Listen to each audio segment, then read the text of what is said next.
p.m. Central Daylight Time for the coastal from Bill to the Rio Grande, 20 nautical miles, and for the Laguna Madre from the Port of Brownsville to 5 miles north of Port Mansfield, Texas.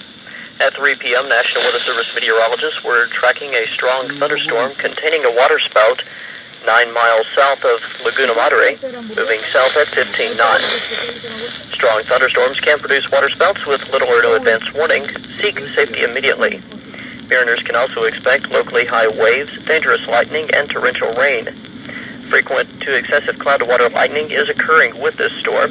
If at sea, stay below deck and away from ungrounded metal objects.